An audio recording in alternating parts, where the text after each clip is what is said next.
Hello and welcome to Tim and Joel Call It in the Ring. It's Thursday night and the United States has just landed a little something on Mars. You ready to persevere in our own little way tonight, Joel Pearl? I was under the impression that we were going to the moon, not to the Mars. Well, I mean, we can go to both, you know. If we've been to the moon, we'll go to Mars, and we'll go to the moon again, and then back to Mars.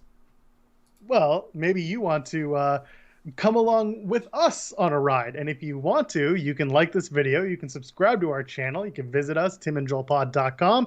It's just going to loop you back to where you are right now. Let's face it. You can leave us some tip jar love over at streamlabs.com/timandjoelpod. It supports us. It lets us do this weird, fun thing that we do where we talk to each other and we talk to you guys in the chat and you hang out with us and it's fun. On PW Unlimited this Sunday, we're going to give our Elimination Chamber picks because God knows there's a million matches and we're going to have to run down that card. It'll take all day, Tim. All day. I'm excited for it. And I'm excited for today because we have some news. Some news? What news?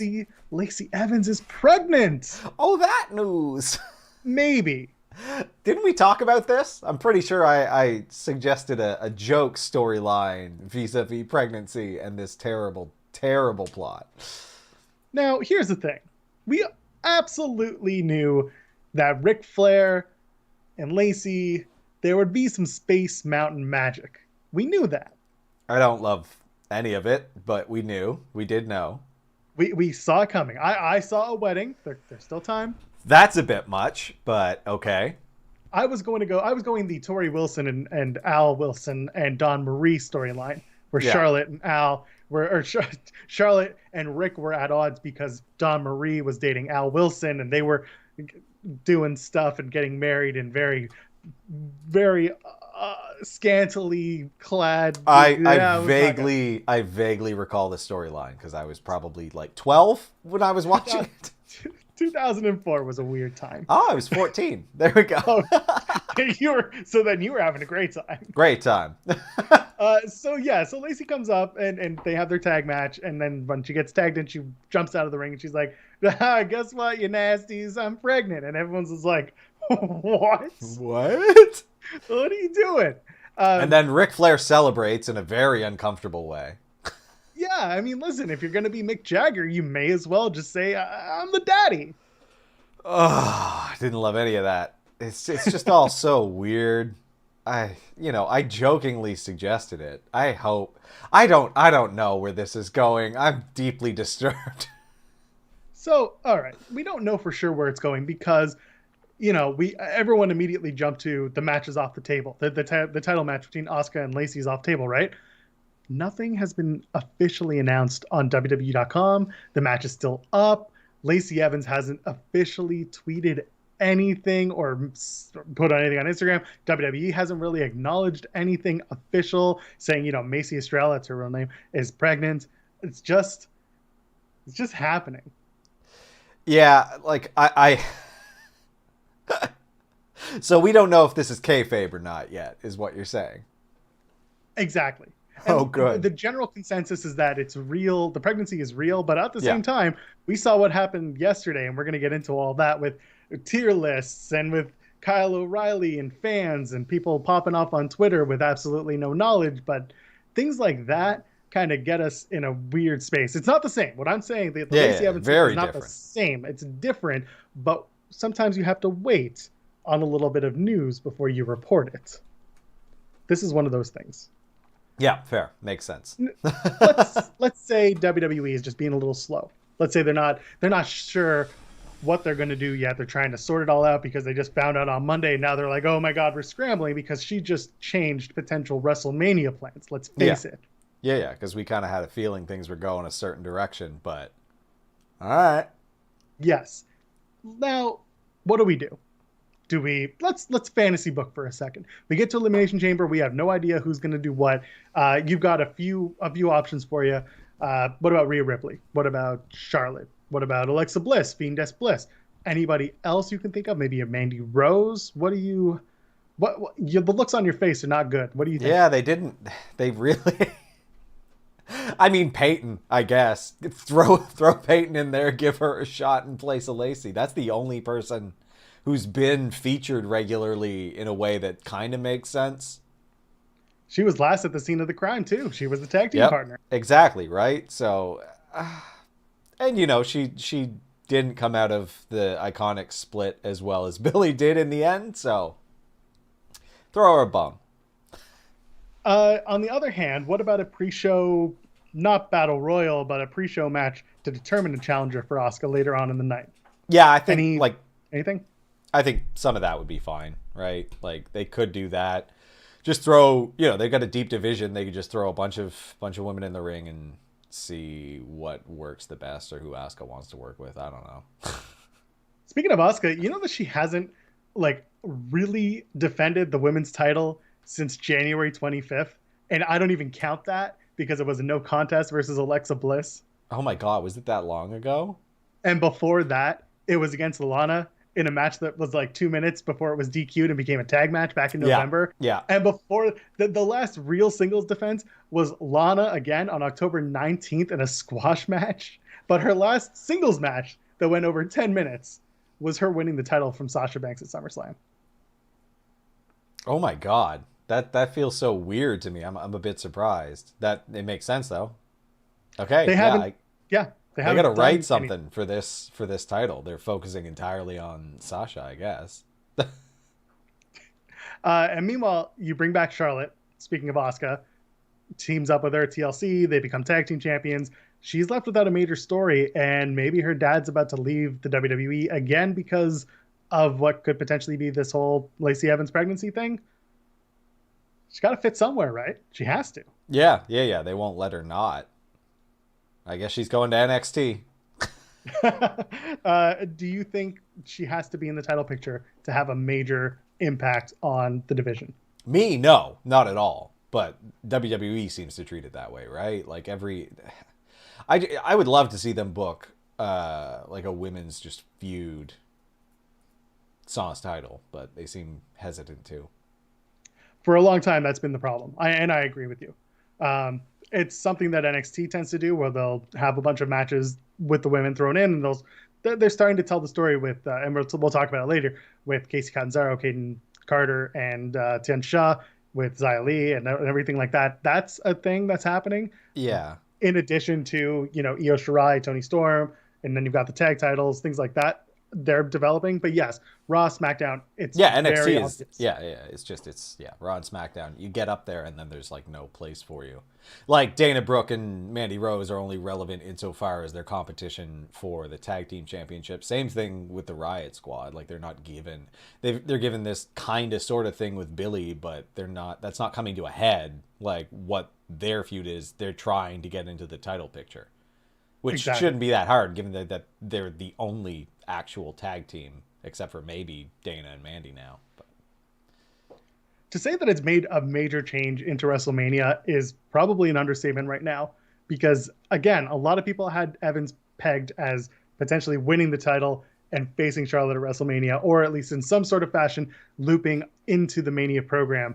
Now that that's out, that kind of throws things into a huge hoopla. Nobody knows what's going to happen, and that's fine. Speaking of not really knowing what's going to happen, Miz ditches the chamber altogether. He's still got money in the bank, and I just think he's going to cash it on Sunday. What are you thinking? I don't know. He's playing this very wise. That is the smart thing to do. I had mentioned why is he even in this? He's got another championship shot whenever he wants. Why do this? So that makes a lot of sense. And, Jeff Hardy's still on his way there. I guess he is going to wrestle on Sunday, which is good to see. And Kofi's in it, which is good because, people were asking. There's still time to pull out somebody from that match. We'll talk about that in a second. But you know what? See. I'll tell you why. You know why I think he's going to cash in on Sunday? Why? He did the same thing he does every single time. He's going to make an impact, and that is big, passionate promo, treated like garbage. It's Miz 101 acting. And then he comes back and he shows everyone that he was right. I don't know if it's going to be a successful cash-in. I don't think it should be. But to put it on him twice is a little strange, even for me. Yeah, I would have him cash in for sure to get this thing finally over before we make it all the way to the next one. And, lose. not be able to do it. It's already happened a few times. It's just we're getting really silly and pedantic with it. So You mentioned Kofi Kingston joining the Chamber, and he defeated Miz in a very, very, very good match on Raw. And again, Miz was fighting for the opportunity for John Morrison to replace him. What are your thoughts? Kofi Kingston, Kofi Mania 2, they're trying to rebuild this whole big schmoz they had at WrestleMania 35 with Kofi Mania. What do you think? I think they're building it for hype. I don't think it's going to amount to much. I don't see Kofi winning on Sunday. I just don't. Do you see the Ali factor coming in? Yeah. Retribution, we didn't see them this week, which is a bit odd. But I can see them messing with Kofi's shot, and then we build to WrestleMania with those two. Yeah, and again, I've talked about it. Have Retribution cost Kofi the match to get him to Mania, cost him the Elimination Chamber match. We can do a breakup stipulation at Mania where it's the New Day versus Retribution, and losers can never team again. Losers disband. That's it. Yeah, why not? And then the people in Retribution are free to have a career. Thank you. That's all I want. I want everyone just to be happy and successful. And when they're put on a tiered list, to be happy where they're put, in the $5 tier where they all belong. Let's see. Someone in the chat saying that I have a bad feeling that we get Orton winning Sunday and Edge challenging him for Mania. Here's the thing. We've been talking about that. You and I specifically have been talking about that since the injury to Edge back in May at Payback. So before we even did this show, we've been talking about it. And I don't think it's a bad thing. You do title versus career, and it works. It's not going to be the most incredible match ever, but if you do title versus career, you can tell a lot of different stories for it. Yeah, I don't know. I would prefer if it was not that, and that would, at this point, it seems like it's going to be Fiend versus Orton at Mania. That's what it seems like, especially given he paid, he had 2 minutes on Raw as a wrestler, and he was interrupted by Alexa. So, could Edge get himself involved in the SmackDown Chamber match? Do you have any reason to do that? Famously, Edge did take out Kofi Kingston in 2009 in the Chamber. I'm not saying he takes out Kofi because obviously he's on the Raw side. Maybe let's say he takes out Jey Uso, because remember they had a little bit of a stare down when Edge and Roman had their face-to-face. Yeah, I mean, he could. He's got to show up in some capacity on Sunday, I feel like. So putting him in there, taking out that trump card in Jey Uso that he has that Roman has in the Elimination Chamber makes sense, I think. It sounds like there's just going to be a lot of interference in both of the chamber matches to me. That's the vibe I'm getting.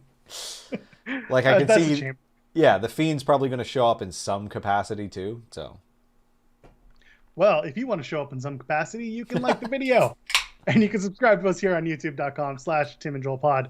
And you know what? If you love us and you like what we talk about, go over to Streamlabs.com/TimandJoelPod, because we like when you like us. Do we move on? We move on. I have it here in my rundown to do the Fox tier list controversy. For those who may have seen it, WWE and Fox put up a tier list with a whole bunch of wrestlers, the women's roster specifically, and said you have $15, build your roster. And then a bunch of wrestlers came out and they started to get upset. Notably, Natalya released a notes tweet about it, talking about her worth and her value. Meanwhile, we'll get to that in a second. Shelton Benjamin came out. Matt Cardona, also formerly known as Zack Ryder, came out, said something against it. Liv Morgan, Peyton Royce. Tim, literally every single sport does this on social media. They do this in video games as well. They've all been ranked in video games. You gotta know. They do have to know. Just look at your time on TV, the amount of match, how many pay-per-views you wrestle. You know. And also, you put Natalya on a $1 tier. Meanwhile, she's on Total Divas and makes a lot of money and has a whole bunch of projects on the go, which she's wonderful. She's obviously doing boss B stuff, which is great. You're on the dollar tier because in kayfabe, you're not winning the title. You're not going for the title. You're not in an Elimination Chamber match. You're not doing anything. It was exactly what Hannah in the chat is saying. It was basically booking. This is the stuff that people do on the internet and with their friends all day. This is talking about the Super Bowl. It's making prop bets, for God's sake. Yeah, like if you're surprised by where you fell on this, like, I don't, man, do you pay attention to the product you're on? Like, go speak up or go elsewhere. Or, there's a whole lot of things. It's just like, this shouldn't be a surprise. Like, you should know where you stand. Tim, you're on my $5 tier list. Oh, well, that's sweet. You're on the top of my list. That's cool. Over on the top of my list included is, I'm breezing through that tier list thing because let's face it, in, out, that's the discussion. Let's move on. Yeah. We're talking about Impact for a real hot minute because every single Tuesday, for those who don't know it, over at twitch.tv/FightfulGaming, myself, on and off again, Jeremy Lambert, that's his new name, I guess, and Steven Jensen, who hosts the Weekender podcast over on Fightful Select, we host a watch-along for Impact Wrestling every Tuesday night, 7:45 p.m. Eastern Time, twitch.tv/FightfulGaming. So we sat down and we all watched it with our friends over in the chat, and first of all, Sacrifice, the next Impact Plus event. It's going to be March 13th. I'm excited for that. It'll be a good show. No Surrender was good. We talked about it last week. Meanwhile, just to give you a real quick taste of what happened this past week on Impact, because I know, Tim, I think you didn't pay full attention, but you know what happened. Generally. Basically, Tommy Dreamer is supposed to be dead for a while. Finn Juice is back from New Japan Pro Wrestling. Great. Don't need to see the Good Brothers, but they're now best friends with Finn Juice, but they're going to have a rivalry because they're old young boys, so that's a whole thing. Feel free to get as confused as you want. Okay. Josh Alexander took on TJP for the X Division title. That was an excellent match. For those who wanted to see TJP lose, it's going to be the thing where everyone's going to want to see him lose until it builds him up to the biggest opponent, and someone's going to take that title. So the question is, who's going to take the X Division title? So many options. There's just so many options. I have Ace Austin is next. Yeah, absolutely. They seem to be building Trey Miguel. Yep. I would love to see an AEW competitor. Yeah. I think a lot of people were hoping it was going to be Sami Guevara. Yeah, because he fits the best by far. But then on Sunday, as you and I were planning and doing our PW Unlimited prediction show, we saw a very nice Fightful Select article come up. Actually, before we even saw it on Fightful Select, we saw it on another news site on Slam Wrestling. And so here's what we got from Fightful Select. I'm sure many of you already seen it, but here it is. In a follow-up to the Sami Guevara AEW Impact story, Fightful had been told during the Impact tapings that an AEW wrestler was supposed to come in, but there was someone that, quote, had creative issues or issues with creative. At the time, the talent scheduled had not been identified, but this morning it was confirmed to be Sami Guevara. Guevara was leaving Daily's Place on AEW Dynamite, and it was supposed to be used as a setup for a quickly planned Impact appearance, but it might be a little while before we see in-ring integration from AEW wrestlers to Impact again. Several Impact staff and talent have told us that nobody from AEW was seen around the tapings last week. There's always a possibility that someone could be added to post-production, as was originally done with Kenny Omega in Impact. But yeah. They say Fightful says they can't speak to any alleged heat on either side or who specifically took issue with any creative. Okay. So Sammy's not going to be going for the X Division Championship. No, he is not. Or we're all getting worked again. It could be. Well, that's a weird one though, right? Like the follow-up was that Black Taurus was supposed to take whatever spot Sami Guevara had. Which is also weird. Because he was in a 6-man this past week.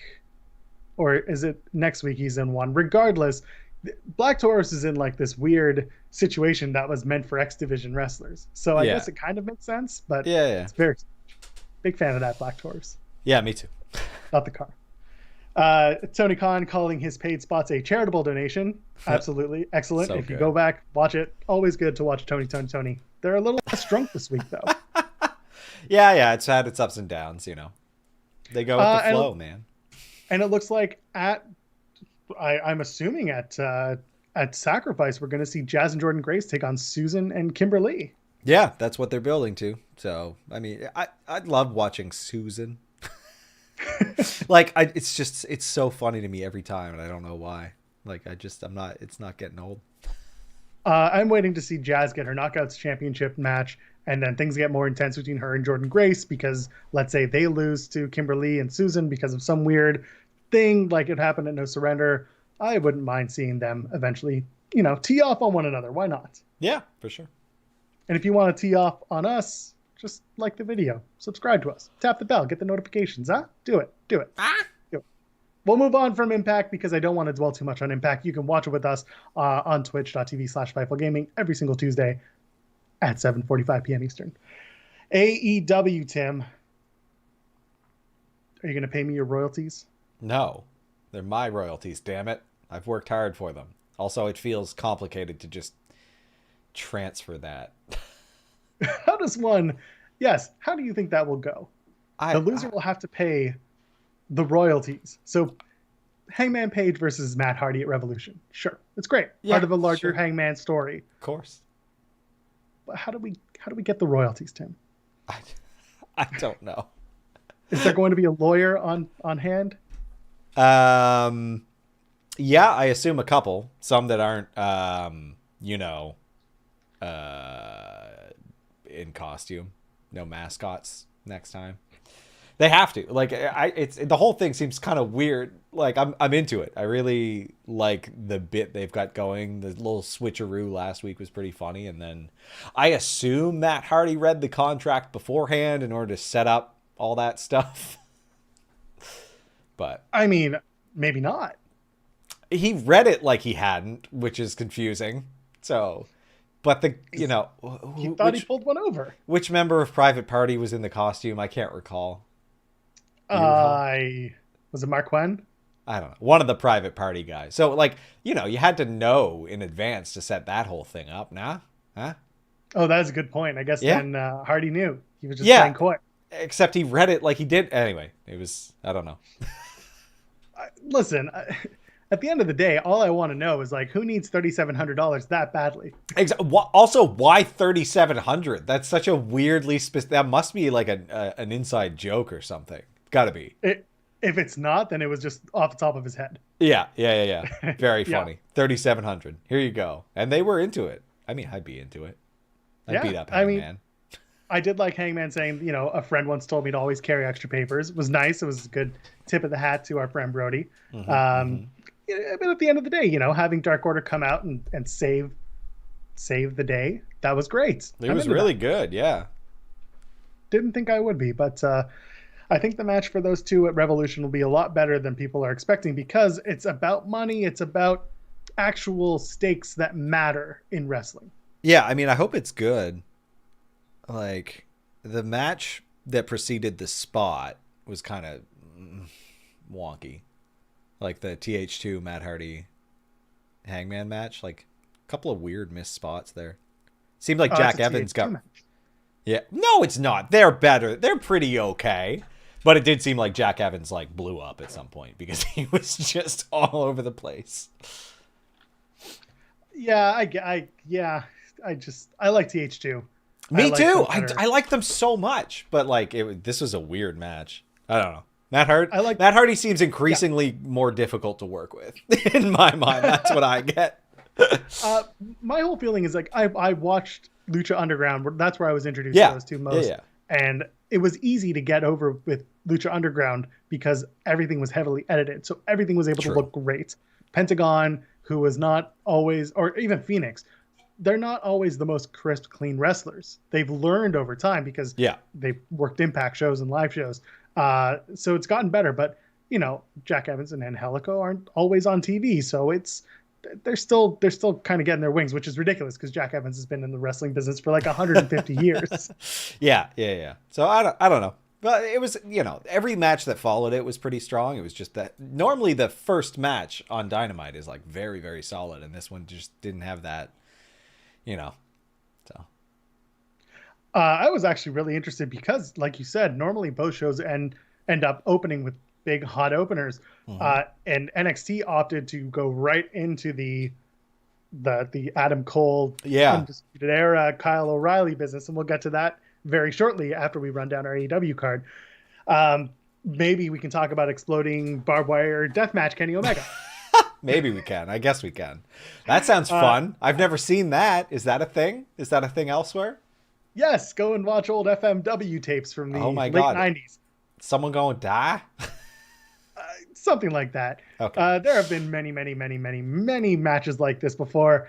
It's usually a Japanese thing. It's an Onita thing. Just, I think maybe if you're in the chat, go and shoot Tim a few messages on Twitter. Tell him these are the matches you need to watch. But the Nice. Forbidden Door is now open to FMW. FMW doesn't exist anymore.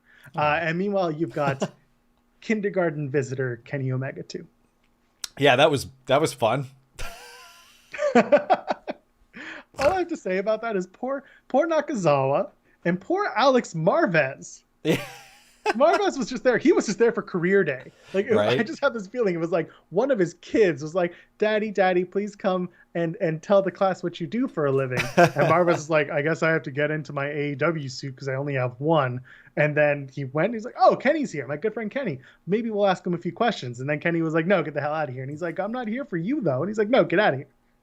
That's basically what I see this as. Yeah, it was good. Just ripping on their young bucks. And then the children beat up Nakazawa. It was great. And then they leave the championship behind. Oh, they did. That title has been left in more places.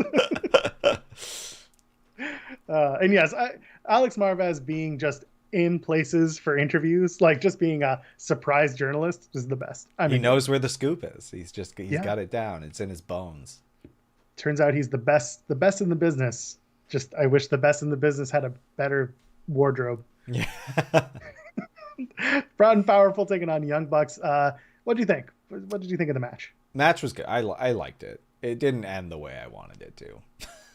I think a lot of people had talked themselves into Pride and Powerful winning those tag team titles. Yeah. It's so much more interesting, I think, than where this is going. Did you enjoy the pre-match interview where Jericho was basically playing dad and MJF was the bratty brother in the whole like Sami Guevara Jericho MJF thing?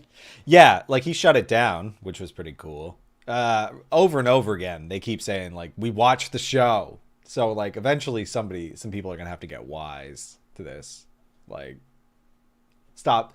Like if people continue to do things that like break the fourth wall like that, you're not going to be able to leverage those things. So like either they watch the show and they see everything we do or they don't, but like you can't blur the line. So like people like MJF are definitely smarter. Like, you know, he mentioned it. So they're doing a good job of it. It's just like they're going to slip up. They're going to do something that's going to be like a dramatic irony thing and not really let it work. So I don't know. The it's a match, dangerous game. yeah, and the match felt to me more like it was about the Inner Circle story more than it was about Proud and Powerful versus the Young Bucks. Absolutely, yeah, because they get, you know, the Inner Circle getting kicked out and all that, of course. Yeah, and it makes it less important this being Proud and Powerful's first title shot for the tag team titles in AEW. Was it their first, or was at least their first match versus the Young Bucks? May not. No, I think this was their third match versus the Young Bucks, is what JR said. So then maybe it was their first. It was their first title shot, which is okay. That's what it was. So yeah. I remember they said 18 months, and yeah, so they haven't had a title shot. And you know what? That kind of downplays it a bit. If later they have another tag team title shot, and maybe it'll make a big victory later. So I can deal with it, but just I expected a little bit more out of the larger match itself. Yeah, like it was good. It was just, yeah, I think we just hyped it up for ourselves a bit much. That's fair. And the post-match stuff with Brandon Cutler coming out and Cutler and Hager are now announced for next week. Okay. Yeah, okay. That's a thing. Why not? Speaking of the same reaction that we just had, how do you like your gender reveals? It was short and sweet. It's a tale of two stories. A tale of two couples, in my eyes. You have, Is it? You have the couple who's the husband announced in a promo that his wife was pregnant in an offhanded comment. Oh yeah. And then they did a gender reveal party by her literally slicing open a piece of cake on Instagram. Oh. Didn't know they did that. That's called downplaying your public life. And then on the other side, you had the video announcing the pregnancy. Here's the thing. I don't care about either of them. Like I I don't care about gender reveals. They're not interesting to me. It's also like none of this is in. No, there's no bit here. I'm tired of this. Like you know what? Like personally, I just don't give a crap about most of these people's personal lives. Like I really don't. I like what they put on TV, and that's kind of all I care about. Right. And you know what? That gender reveal was not 40 seconds, man. The thing dragged. You had to sit through the video, then you had to sit through the entrance, you had to sit through the congratulations. See, I didn't, because I just skipped ahead. Because I watched it after. I watched it live. Oh my god, listen. It's a girl, right? It's a girl, I think I saw. Sure, it is. At the end. Everyone's having girls. Cool. That's great. Yeah, wonderful. Nothing wrong with I'm that. very happy for people on a personal level. That's right. You should care as much about personal lives as they care about your own. Beautiful. Here I am. Love that. My philosophy entirely. There we go. And if Brandy tells me that they don't want to be on TV during a pregnancy, just stick to it. Yeah. No kidding, eh? Oh boy. It was not a minute tops. And then Cody stuck around on commentary for reasons. Yes. So we're gonna do in a couple of weeks it's gonna be Shaq and Jade Cargill taking on Cody and Red Velvet. Yeah. I haven't seen Red Velvet since that one promo she had. I'm sure she's been around Dark. Maybe she's had a few matches. Come on, man. Why can't we have a breakout segment next week? Maybe a match or a segment. Something. It would. Yeah, they need to build her up a little bit more because every time she was on Dynamite, she lost up until now. So it doesn't make sense. I just need more. And then the 6-man face of the Revolution ladder match was announced. The winner gets shot at the TNT title. Darby Allin was called like the most something. Busy. He's busy. He was the busiest busy guy. Yeah. Yes. Is he dead? Was he confirmed alive this week? They found him. I guess he's okay. That's good. Talk about the ditch that Team Taz put him in. That's right. I mean, and then they proceeded to kill Sting this week. Yeah, it was great. Let's go back to that. So the 6-man face of the Revolution ladder match. Yeah. We got Cody, we've got Scorpio Sky, we've got Penta. So we have room for 3 more. And usually that means there's a special debut coming. So I guess my 2 guys that I'm putting in here are actually Jungle Boy and Matt Sydal. Sydal, Jungle Boy for sure. Matt Sydal started the whole AEW podcast. You know, I want to team with my brother and I want to go for the TNT title. And he just did one of those things in a losing effort. So he's good to go for the other one. That seems to be where they go. And plus to bring out Cody for that was a little bit, to me, kind of showing your hand a bit. Yeah. Okay, that makes sense. Makes a lot of sense. Or you can do a returning Sami Guevara. Yeah, not too soon, I think. Wait, when is it? March 3rd. Oh God, I forgot. No, yeah. Let him March 7th. Let him marinate a little longer. Yes. So who's your special entrance? Or do you have another person that you would probably put into the match? I mean, from their roster, I'm sure there's someone. They've got so many people there. I mean,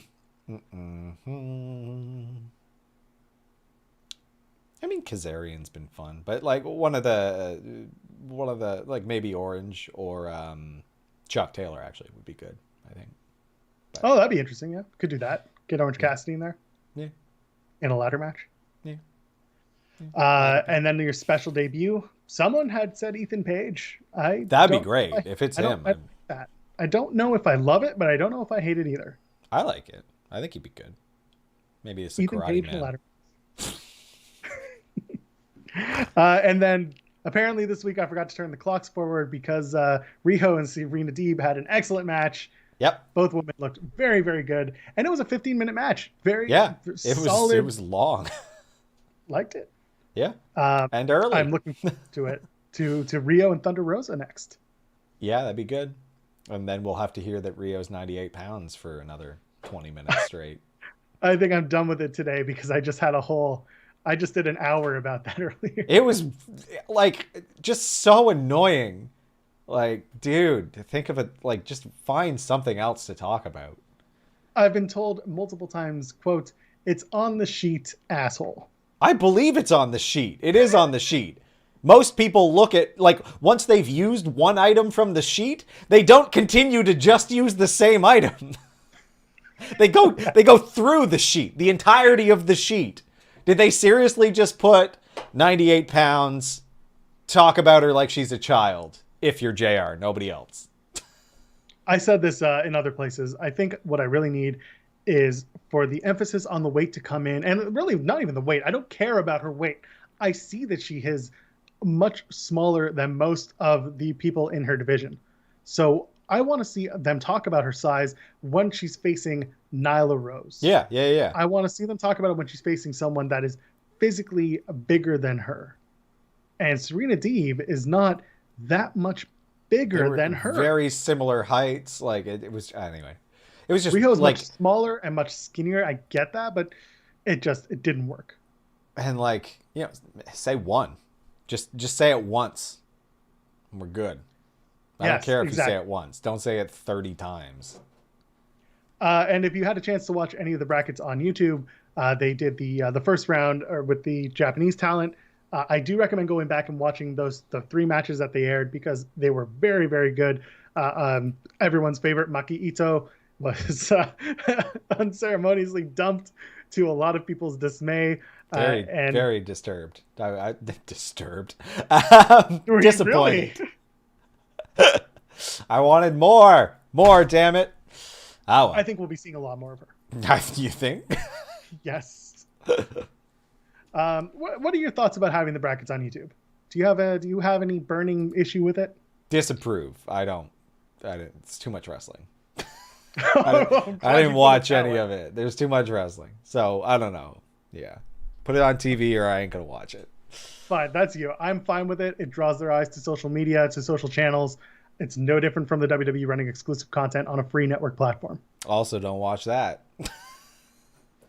Fair enough. But you can keep watching us and you can like this video right now. And you can subscribe to us at youtube.com/TimandJoelPod.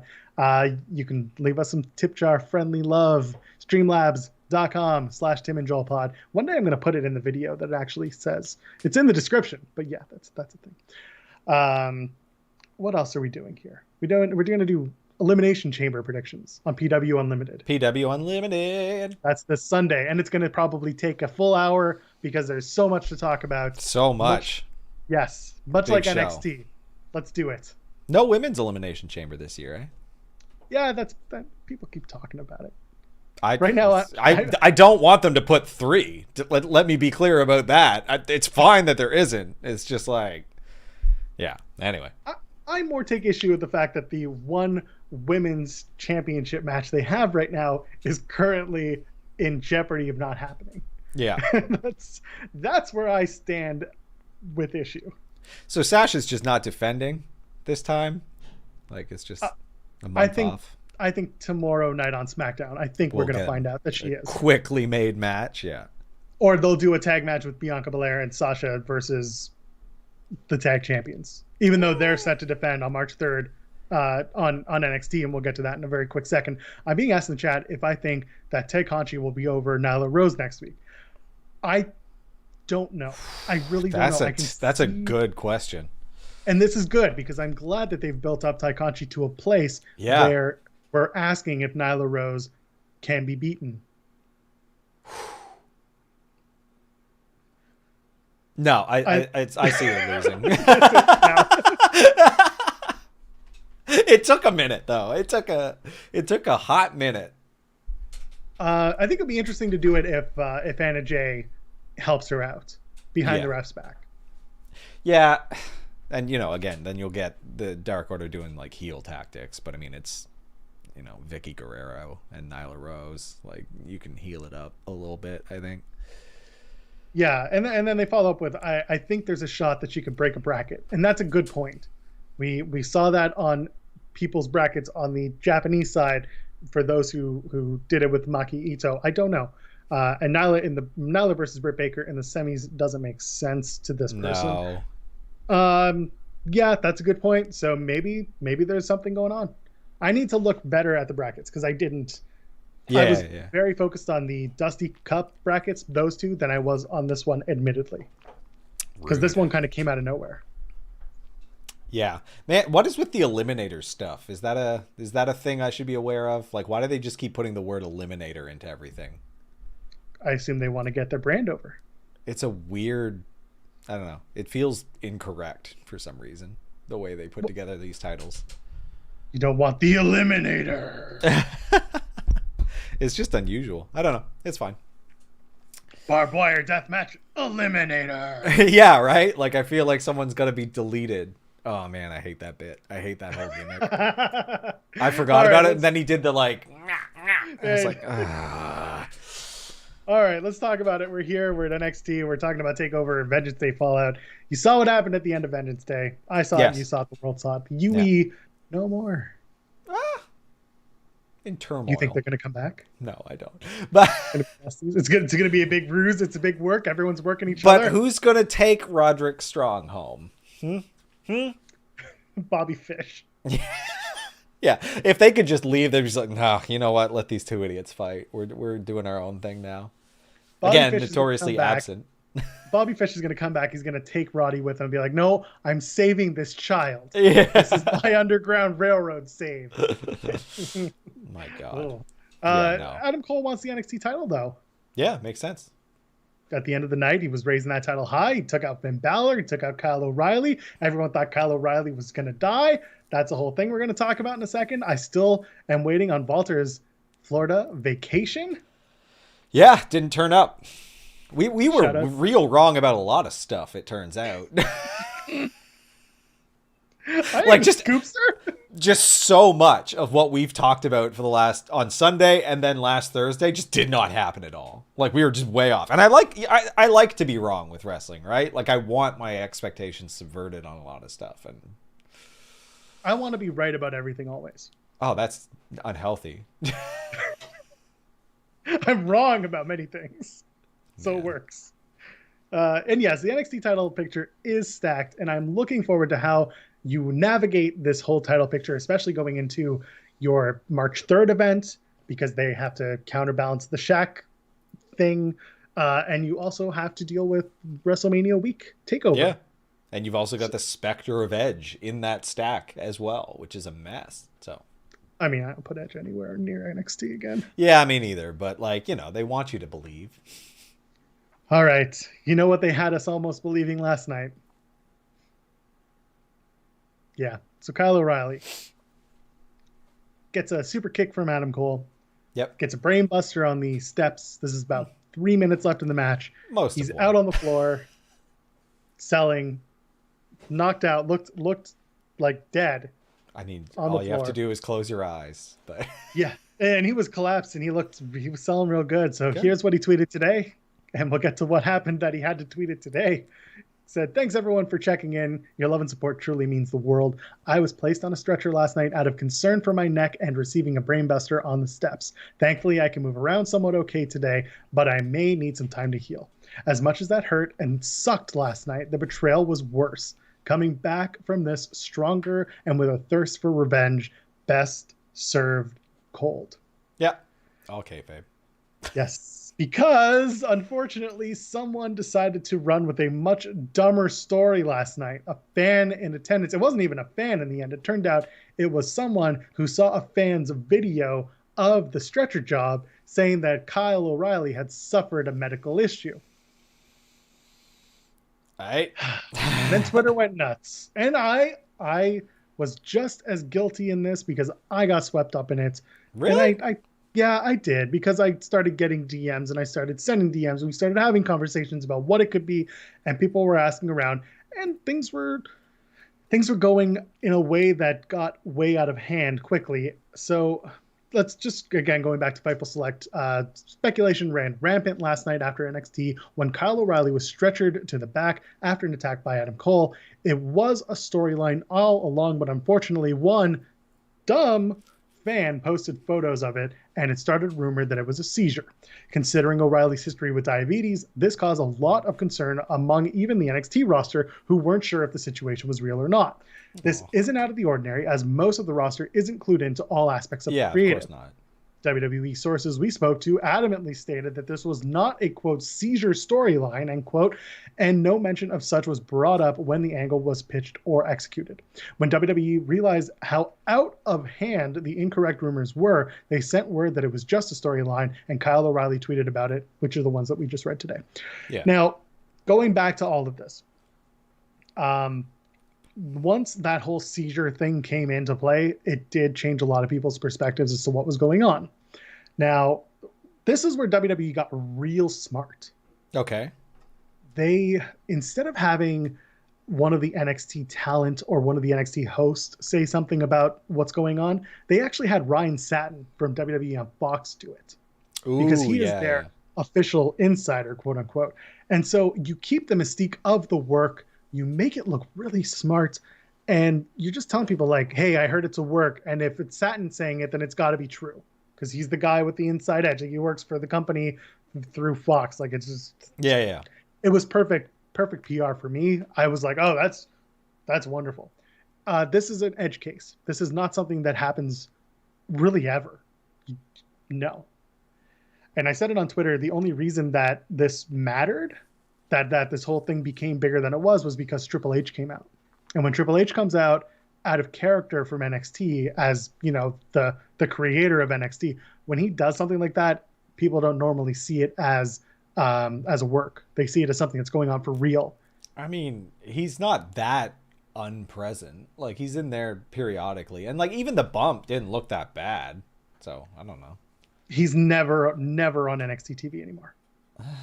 He's on WWE TV. He'll be on Raw, SmackDown, whatever. He's rarely on NXT. Yeah. If it's especially on the TV shows. Yeah. Because he's doing his job. But yeah, unless it's a major angle. And again, he leaves William Regal, again in kayfabe, leaves William Regal to do the job, does it well, blah, blah, blah. No need for Triple H. So for Triple H to come out, that kind of set people off as thinking, oh my God, this must be real. When in reality, if you think about it, the Undisputed Era breaking up is the biggest thing to happen in NXT for the last 4 years. It's a big angle. So it makes sense to have him come out. Yeah. No doubt. I don't know. From what I saw, it didn't seem that. I don't know. I stay off of Twitter, I guess. You're smart. And that's really what it comes down to, is that a lot of people were very quick to assume, because I said it's a cautionary tale. Love and support wrestling. Love and support the wrestlers that you support. But you're not their parents. You are not a helicopter, and you don't need to be around them 24/7 advocating for them.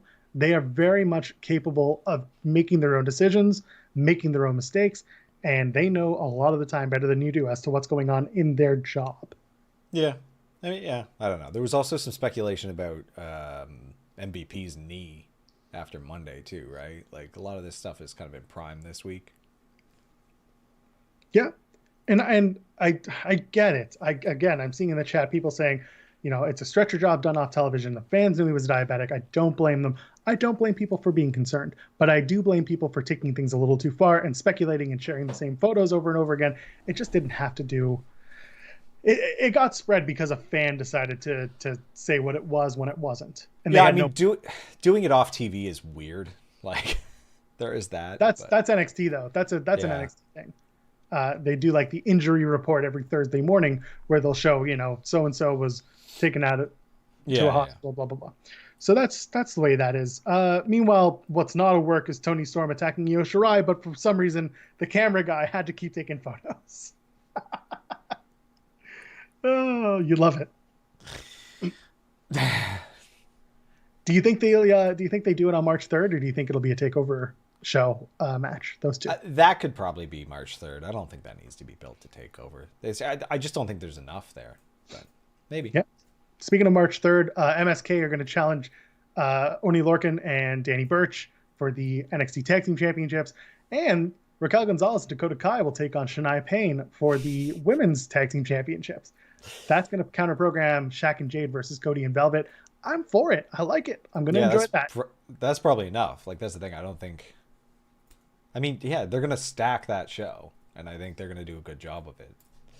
MSK might even win those titles, because, like, I don't even know what Oni and Danny are doing with them right now, existing. That's exactly it. You nailed it. Yeah. We're being asked in the chat if the women's tag titles become NXT exclusives if Raquel and Dakota win. Oh, please. They get to go and walk around on Raw and SmackDown. And you know what? If they win, that's their call-up too. Because if they lose the tag titles to someone on SmackDown, then guess what? They're just going to say, Raquel Gonzalez and Dakota Kai, they were the women's tag team champions. Now they're on SmackDown exclusively. They're just going to find a way to move them over, which is great. Do that. I mean, And the I say depth in SmackDown the because of Raquel yeah, Gonzalez. the depth in the roster is still in NXT though. So like they should still heavily feature it. I just think that the women's tag titles need to be heavily featured on NXT right now more than anything. So Yeah, and it'll be a good match. I really do look yeah. forward to seeing those four. Really, those four on either side tear it up. It'll be really, really good tag team title matches. Speaking of really, really good stuff, are we going back to the moon? Yeah, we're going back to the moon. We're not just going back to the moon. We're crashing our car on the moon. Our Lambo is going to the moon. Not even phased. Not even phased. He's just got so much money. He sold. He must have sold. Like we were questioning that before. There's no. I don't know, man. It's Maybe a weird... he's still holding because he's not that smart. It's a good character. It's a good bit. I'm excited to see what they do with it. We've got 2 weeks now. Oh, not 2 weeks, I guess. Yeah, 2 weeks of this now. So. And Josiah Williams, who did the video and the song for it. Oh my God, so good. Did you love Cameron Grimes? Like they literally just pulled an example of him saying that from an episode because it doesn't even fit. Like it's the best. Just him going to the moon. To the moon. It's just like it's not even. They didn't bring him in to do it. It doesn't sound like they just pulled that audio from an episode. Is what it seems like.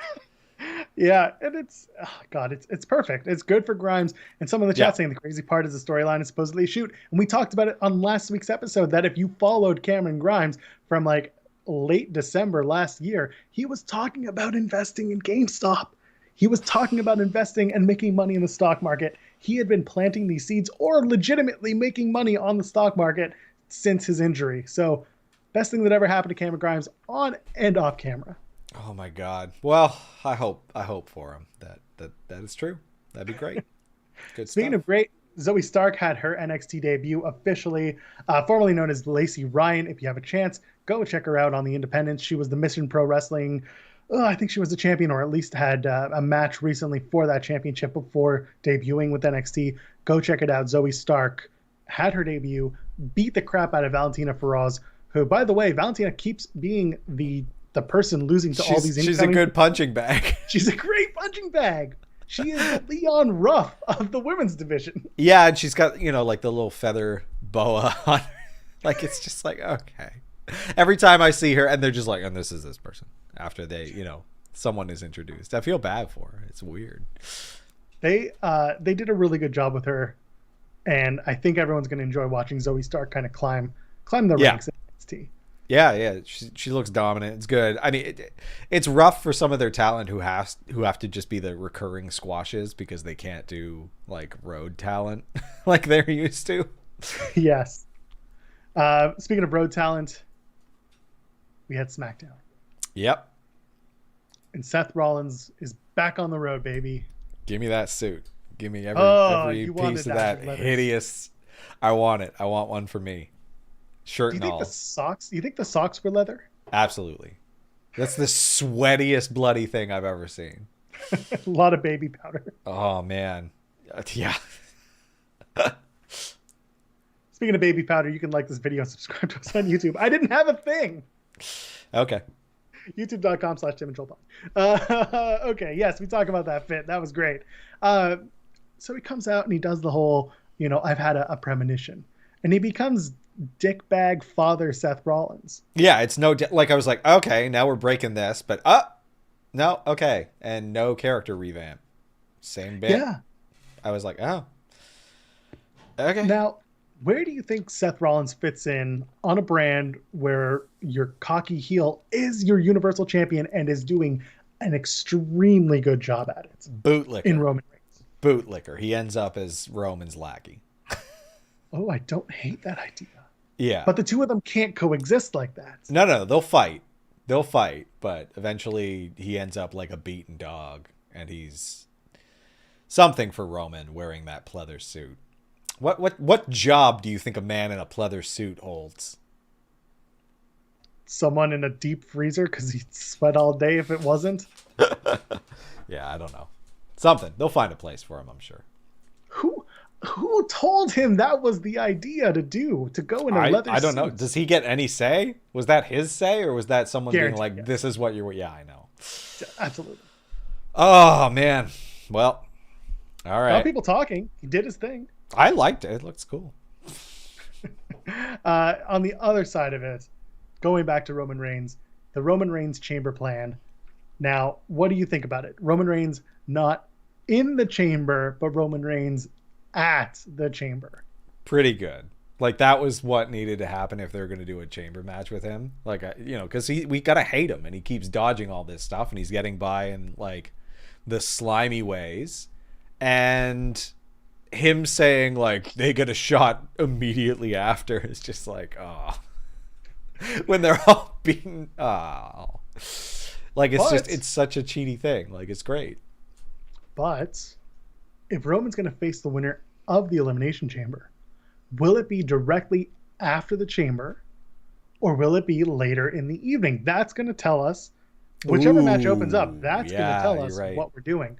Because if it's the first match on the card and they say the winner of this faces Roman Reigns later on tonight, then it'll be someone like Cesaro or even Kevin Owens again, because they have the rest of the night to, get better, to rest up.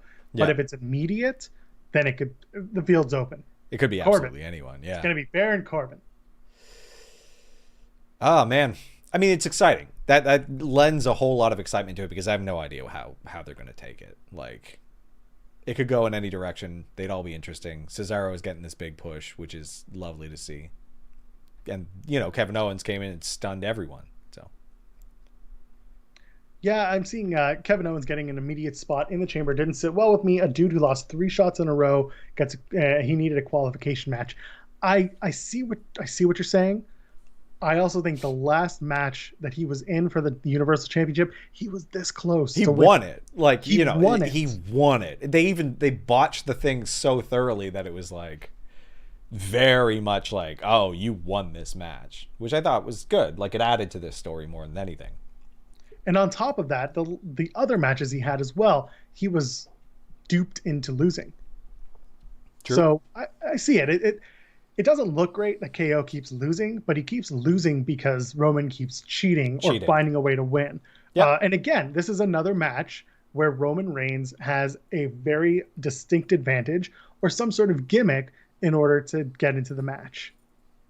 So, or to have a match, right? Yeah. It's perfect. Eventually, and this is why the Edge storyline could work. It could easily be Edge just saying, everyone who's been put in your way has had some sort of disadvantage because of your screwiness. Yeah. So I'm going to screw you at your own game, and we're going to have a straight up wrestling match or something with no stipulation or no advantage for Roman. Just a straight up match between the two. Yep. I could see that working. I could see you guys liking this video and subscribing to us on YouTube at youtube.com/JimandJoelPod. Could you really? That'd be great. This is basically me spending the entire night trying to see how I can segue into that. Yeah, you found your ways. So yeah, sometimes.